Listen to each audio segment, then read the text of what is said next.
In 2026, the USMLE changed the test without touching a single question. Same content, same 8 or 9 hours, same score scale, but Step 1 now runs in 14 blocks instead of 7, and Step 2 is 16 instead of 8, each one half as long.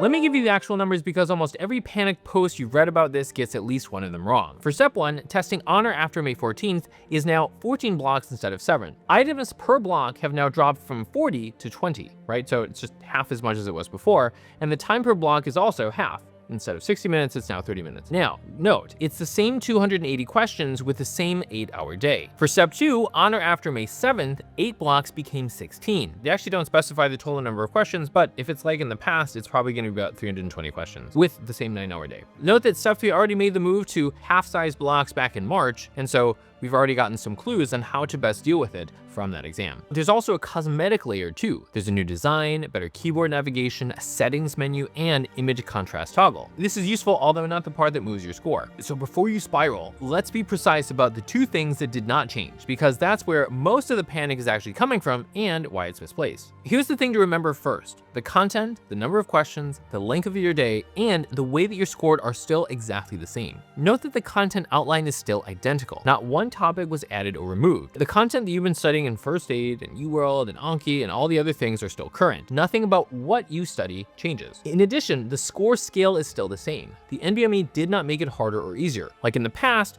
where they increased the passing rate for both Step 1 and Step 2, they did not do this year. So anyone telling you that the curve moved is just guessing and probably wrong. Also, for Step 1, it's still the same 8 hours, and for Step 2, it's still the same 9 hours. You're doing the identical work, it's just repackaged, and that's what's gonna be really important to pay attention to later on in this video. The NBME says it directly, this should not change how you study. On the surface, that is true for what it is that you're studying. However, it's not true for how it is that you actually take the test, and that's the gap that no one's talking about. Because here's the thing that they don't spell out. The same exam with the same number of questions cut into twice as many pieces is a different experience the moment that you sit down. Let me show you why. Because what did change is that your margin got cut in half per block. Now, there's twice as many blocks, each is half as long with the same number of questions. That math has a consequence and it lands on your pacing. Now, on the surface, the pace per question is unchanged, right? It's still, you get 90 seconds per question. However, that's a trap because 30-minute blocks sounds like a relief, but you get the same pace in a shorter container. What do I mean? A 60-minute block gave you a cushion, meaning that you could lose 4 minutes on one really brutal question that you're really perseverating on, and then over the course of the next 39 questions, you can kind of claw back that time. A 30-minute block cuts that cushion in half and makes it a lot harder for those of us who are already struggling with timing. Because the place where timing actually dies is perseveration. We have worked with over 1,000 students, and what we find is that virtually every single time someone says, oh, I struggle with timing, the reason isn't that they're a slow reader. The reason is that they're spending 3 or 4 or 5+ minutes on a small number of questions in a block, and that just torches the end of their block. Now, in a 40-question block, what we find is that behavior is somewhat more recoverable, but in a 20-question block, it's much more difficult. In other words, if I'm interested in OB-GYN and I get the OB-GYN question, I'm like, oh my God, I know this. Oh, I should get this. Oh, why can I not understand this? And then I spend like 4 minutes on that question. It's a lot harder to recover now that blocks are 20 questions. The way to overcome this, especially now that blocks are half the length, is that you never want to spend more than 2 minutes on a question. Why 2 minutes when you get 90 seconds? Well, the reason is that for most people, we're not actually spending 90 seconds on every single question, so we get a little bit of a buffer. What we find is that when people have more than 2 minutes spent on a question, the likelihood of getting that question plummets. So practically, if you're going to spend more than 2 minutes on a question, you're probably going to get it wrong anyways, and you're definitely going to waste time at the end of the block. So one thing you should do is that when you're doing practice questions, set a 2-minute timer on your phone, and then physically every single time it hits 2 minutes, then I would guess move on. Or if you have already moved on to the next question, just reset the timer so that you know physically what it feels like to have an actual 2 minutes. So the pacing math is the first cost. The second one is quieter, and it's the one that actually breaks people on a long exam: how long you spend on your breaks. Because your break strategy has to change with the blocks. An 8-hour exam was always a test of stamina as much as it was knowledge. And now that the same break time is split across 14 or 16 boundaries instead of 7 or 8, how you spend that time matters more than ever. Now,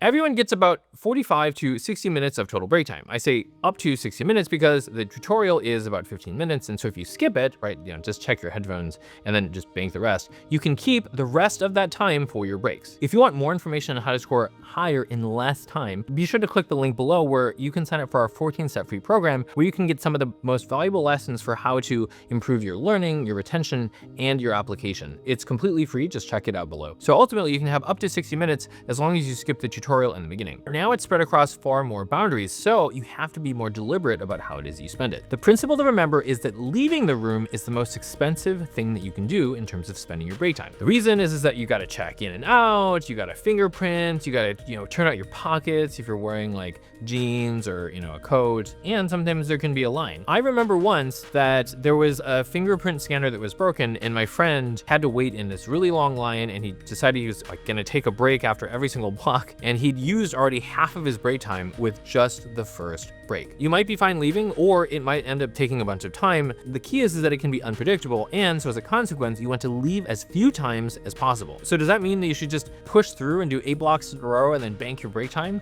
Not necessarily. Here's the actual schedule that I would run if I were to be taking step 1 based off of what it is that we found benefits students the most and matches their actual test day performance. For the first 4 blocks, in other words, the first 2 hours, I would actually probably take most of them back to back to back. Between blocks, you can take what I like to call a sit-in break. This means that you hit the take the break button, and instead of getting up and then leaving and trying to check out and then check back in and everything, you actually just sit in your seat. You can close your eyes, you can take some deep breaths, you can say a prayer, whatever it is that you want to do before you start the next block. The key is you just don't want to leave the room. These 15 to 30-second breaks can be fantastic for clearing your head and getting your mind right before you start the next block, and they don't take a lot of time. Now, by block 4, I would actually leave the room. For this one, you can take maybe about an 8-minute break, right?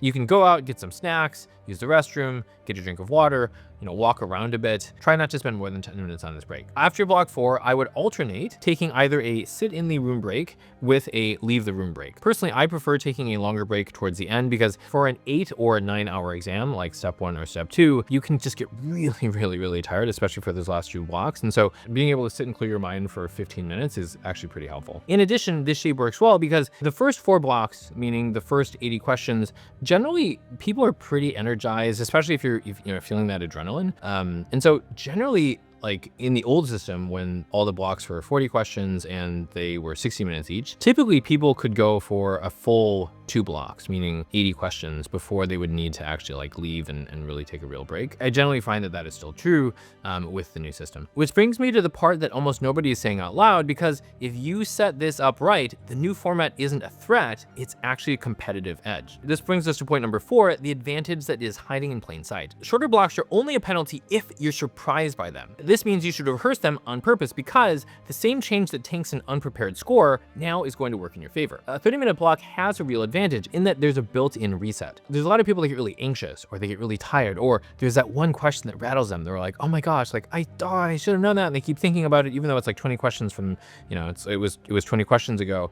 And so now you get twice as many times to stop and to catch your breath. For a lot of people, a shorter sprint is actually easier to stay sharp through than a 60-minute grind. The fix is almost stupidly simple. It's you want to stop practicing in 40 question, 60-minute blocks, and now start practicing in 20 question, 30-minute sets. This is the exact format you're going to see, so it makes sense that that is the format that you should be running towards. Because remember, a 20 question block is harder in some ways than a 40 question block, right? Because you've got less of a margin. Perseveration cost that we talked about earlier is now higher, which is exactly why you need to rehearse it instead of meeting it cold. Another just quick aside is that for your break plan, one of the best hacks that I learned as a medical student was actually write a number for like which break that you plan to eat your snack on. So in this case, let's say that you plan on taking 6 breaks where you're actually going to leave and come back. You would actually write, break number 1, break number 2, break number 3 on separate bags that you can, so that kind of like milestone markers where exactly you are in the test itself. The payoff for this is that you're going to walk in already used to the test everyone else is meeting for the very first time.